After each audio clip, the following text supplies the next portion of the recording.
beauty of slop is it brings them really high in the water. Where it's allowed, it's great fun, and it can be really deadly on its day as well. And when you get these quite flat, calm days, sometimes slop's better than particles. You feed 4-mils or casters or maggots, and what can happen is fish don't like it. It's too bright, it's too sunny, and they don't like coming into it. A bit of slop, especially the new stock fish, a bit of slop will give them that little bit of confidence.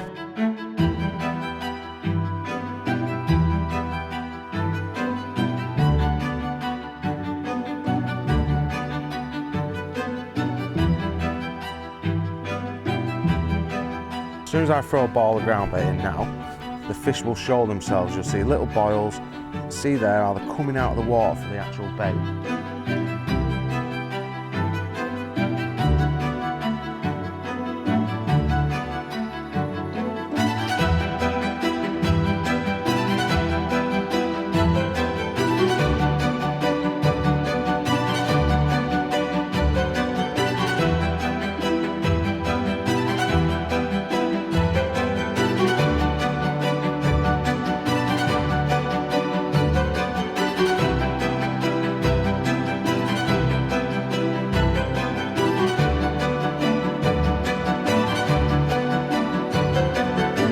Run you through the bait preparation for slop then. So starting off, the ground bait you choose is really important. Fine expander. Reason for that, expander does exactly what it says and it expands. It's real light, it's real fluffy. It'll take on water a lot more than your normal standard ground bait just because it likes to absorb stuff and expand. So when it comes to actually mixing your slop, there's 2 steps to it. I need to get the ground bait as wet as possible so that it can't take on any more water. Otherwise, as you mix your slop, if you try and mix it straight from the off, ground bait, water in, mix it around, it'll just keep re-drying out and your consistency won't be as accurate. So what I'm going to do to start with, measure some ground bait out. So if I take, say, 3 pints of ground bait, put that in my bucket, take 3 pints of water, and we'll just, you know, these are only guides, you know, feel your way into it. So I'm going to give half it to start with. So about 1.5 pints of water there. And I can see it's gone sloppy, but it's already coming back round again. Now you'll see there, it's already coming back round. That'll actually take more water. So I'm going to give this another, probably 1/2 pint of water. So I've probably gone 2 pints of water now. I've probably got 1/3 left in that tub. And I'll mix this around.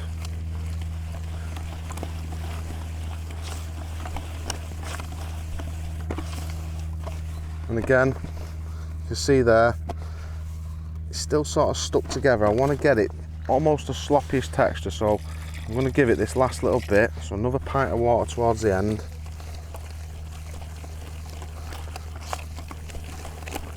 Keep mixing that around. And now it's almost near that slop texture. So leave that there a sec. I'm going to let that take the water on, and over the next few minutes that's going to absorb loads of water. So while we're waiting for that, let's have a look at the hook baits. Hook bait wise, I've got some 4-mil expanders. So just some Blake's expanders. I've pumped them so they're all sinking, make them a little bit heavier, keep them in a little bit of water just so they don't dry out. And then I've got some 6-mil Screttings pellets here. So these are just for hook baits. They're quite a light pellet. Sometimes you get 6-mil coppins, they're too big. We could be catching little tiny F1's up to big F1's. So sometimes I can fish these on a hair rig. If I'm catching lots of fish, these could be really good. If the fish are a little bit cuter, then the expander could be a little bit better. And then I've got some fishery 4-mils, which are a little bit smaller than them. So I've got a couple of different hook baits. If I'm catching a lot of these little stocky fish, a 4-mil might be slightly better.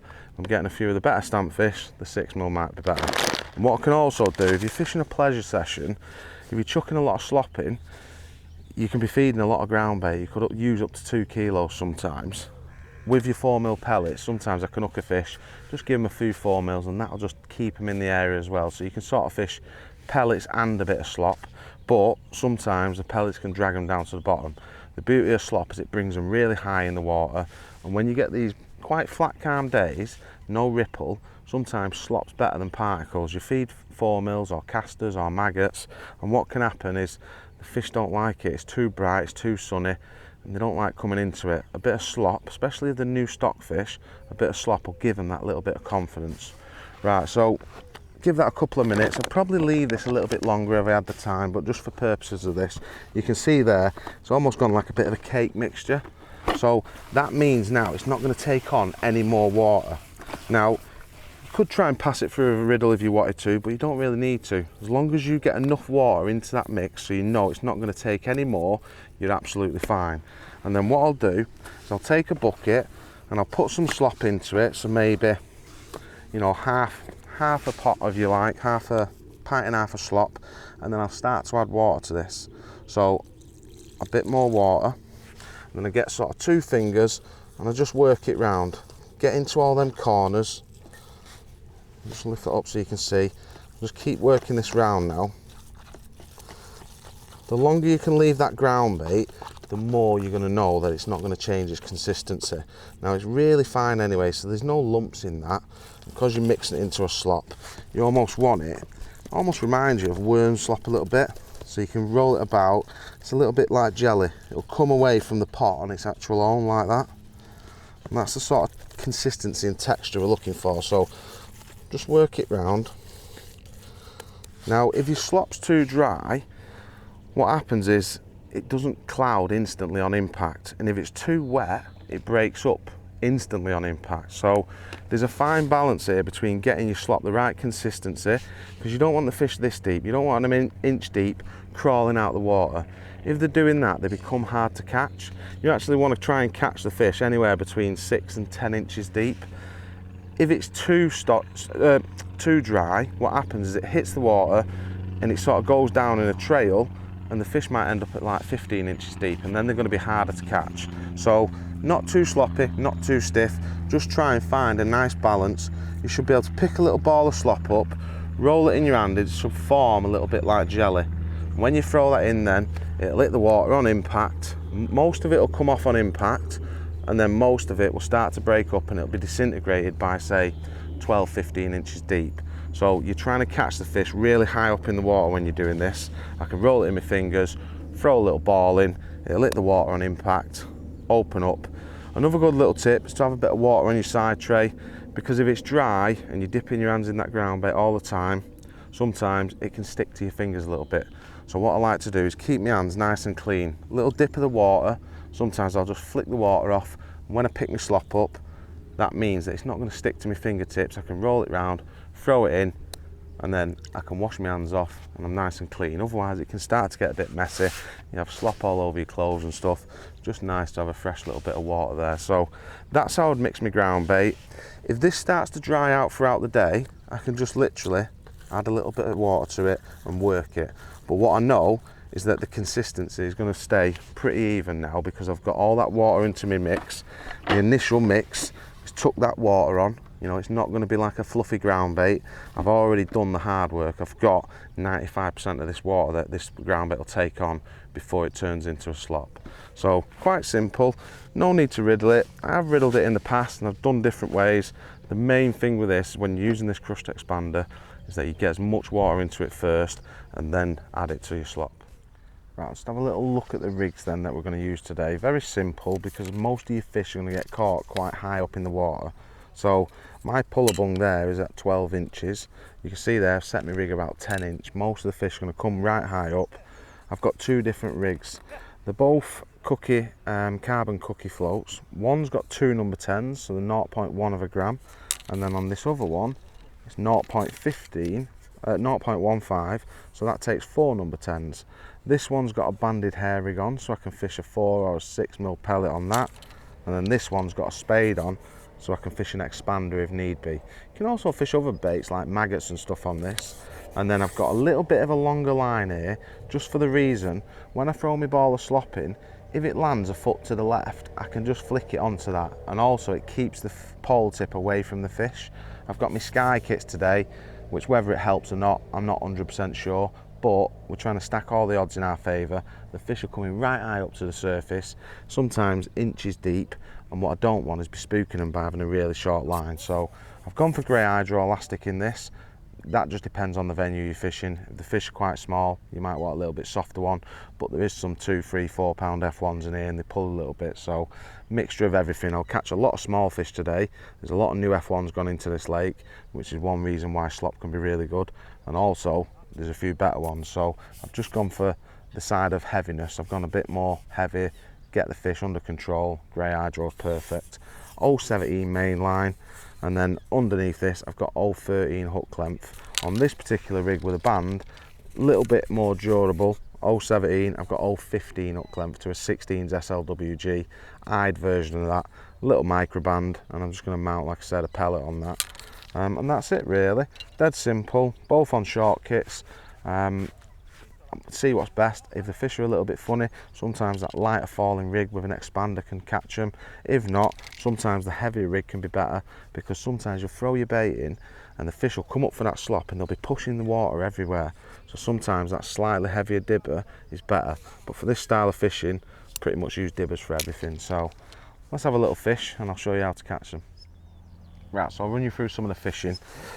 Texture wise, you can see here, I've got it almost like jelly. It moves away from the pot. When it rolls round, it stays together. If you have it too sloppy, like I say, it can break up on impact too quick and the fish come too high and they become hard to catch. So you don't want it too stiff. You know, it's not like hard, damp ground bait. You need to get it to that slop form. And I've been throwing this in now for about 15 minutes, just while we've been setting things up. And the fish are there. You can tell they're there. As soon as I throw a ball of ground bait in now, the fish will show themselves. You'll see little boils. See there how they're coming out of the water for the actual bait. This is what slop can be like. It can send them a little bit mad sometimes. So some days you've got to just play with your mix. Sometimes stiffen it up a little bit. If you're not getting as many signs, chuck it in as wet as you can possibly get away with. But when you chuck it in really wet, it'll just break up on the throw. So you have to make sure it's just tacky enough and just sort of like sticky enough that it'll, when you put it in your hand, you can roll it around. Like I say, the best way I can describe it is jelly. So that there, I can throw a ball in, fish will come up for it. Getting a lot of little fish by the looks of it, and an odd better one as well. So let's go in and have a little go. I'm starting on my heavier rig just because I know they're pushing the water about now. But if it gets a little bit harder, I can always try the expander.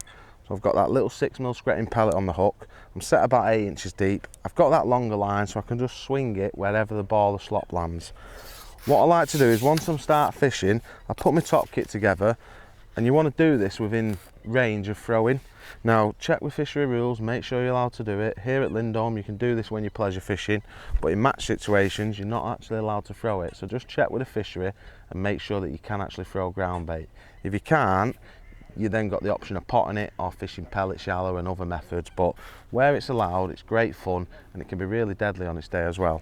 So before I ship out, another thing to consider is how big of a ball you want to be throwing in.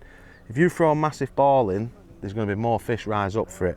So I would say about the size, either sort of 10p or 50p. So no mate, that's not probably a good comparison. Probably the size of a marble, or maybe the size of a walnut, something like that. Just play about with it. Sometimes when there's a lot of fish in your peg, you only actually need to chuck a little thumbnail of slop in. So probably the size of a marble like that. That'll just get 1 or 2 fish coming to your area. If they're not coming in your peg, sometimes you might have to feed a little bit bigger ball of it. So sometimes you might feed like a walnut size like that. And then when you do that, that one broke up on impact. I actually got 2 lots from that, but it doesn't matter because the cloud is in that area. So let's have a little go. When I go out, I throw my ball of slop. Wherever it lands is where I want to put my hook bait. So plop that little rig in, hook bait in position. If I miss a bite, another little plop, catch a fish. Like I say, there's a lot of little fish gone in here now, and this is really good for new stock fish. There's loads of these little 4-6 ounce F1's gone in recently. Little tiny things like that. Got my banded pellet on so I don't have to rebait. Another little ball of slop. Wherever that slop goes, the hook bait goes in amongst it. The cloud's still there, it's still lingering. Just had a little bite. Just get my pole tip above that little ball of slop. It probably lasts about 10 seconds, and then if I don't get a bite, what I'd do, get another bottle of slop, throw it in. Because I'm 6 inch short, I'll just pull my tip back onto it, and then once I took that,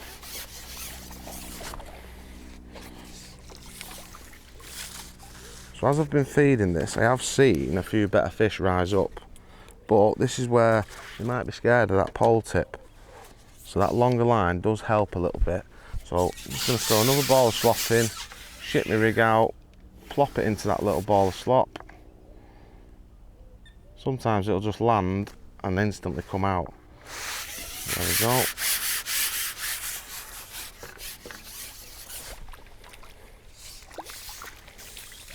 There's plenty of bites off these.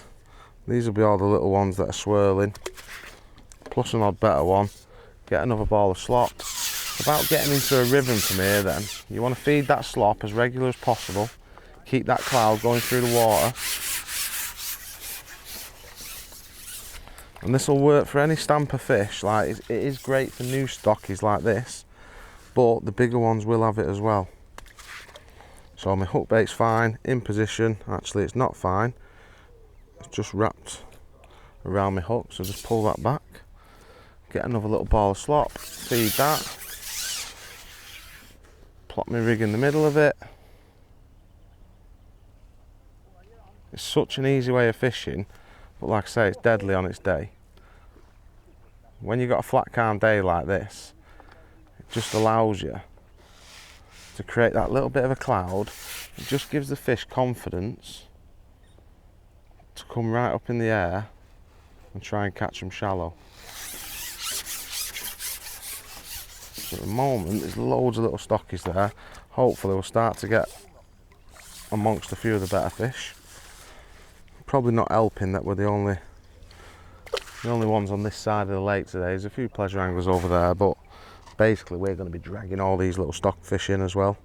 So it might take a little bit longer than normal to get into the better ones.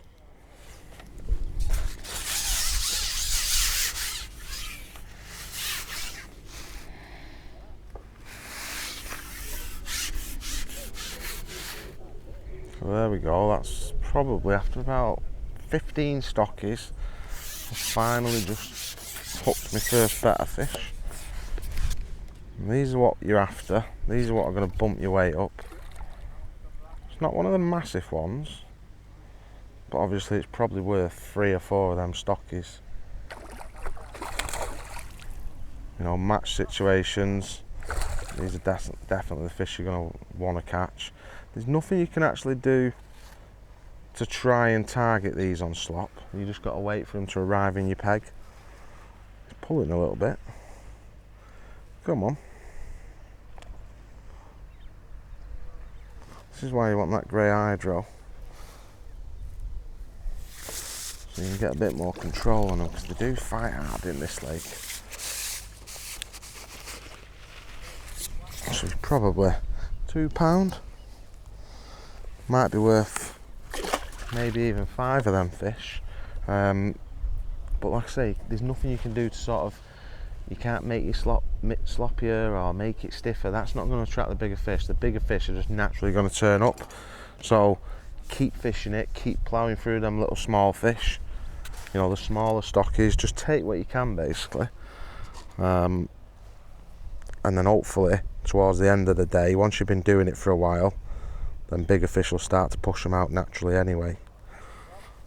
So just try and keep your fingers as dry as possible as well when you're banding your pellet. My fingers are just a little bit wet then.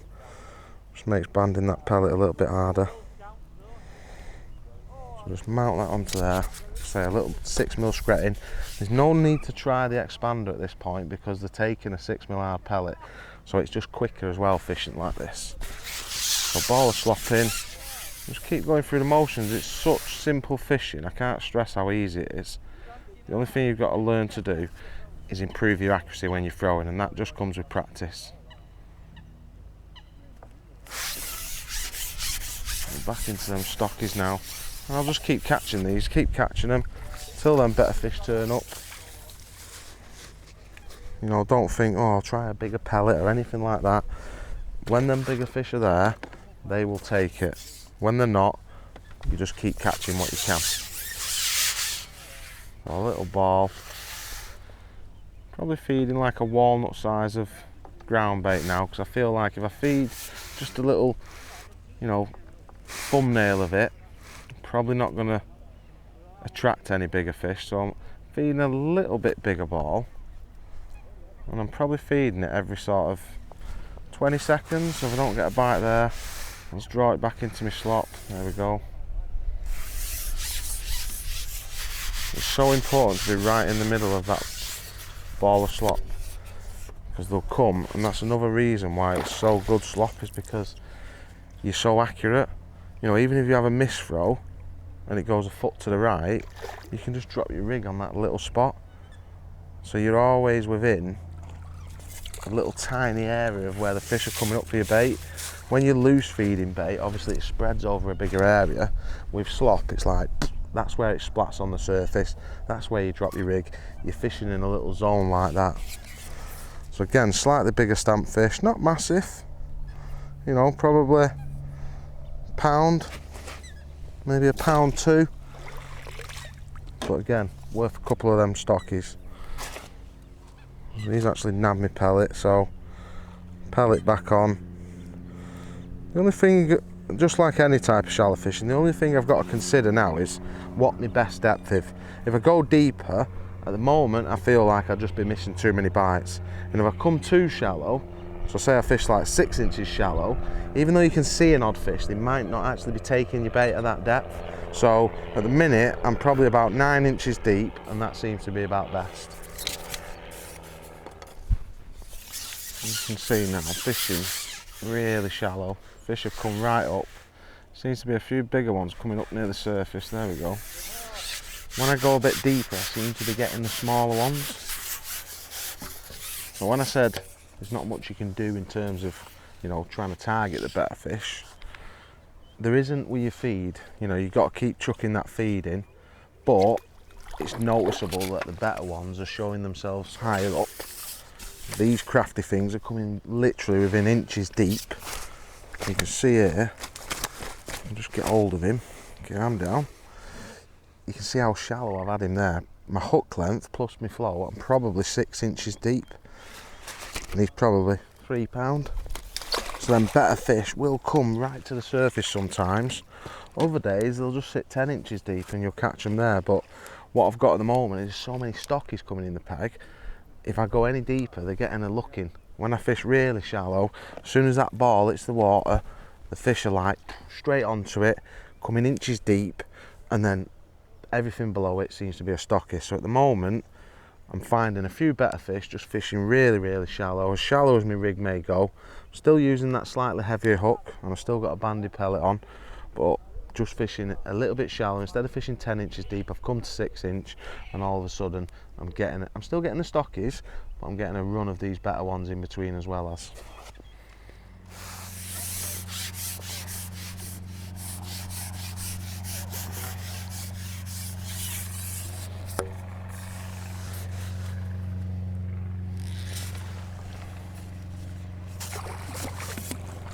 There we go, a little carp to finish. Not really a carpy method, but not a bad fish to end on. Let's get him unhooked.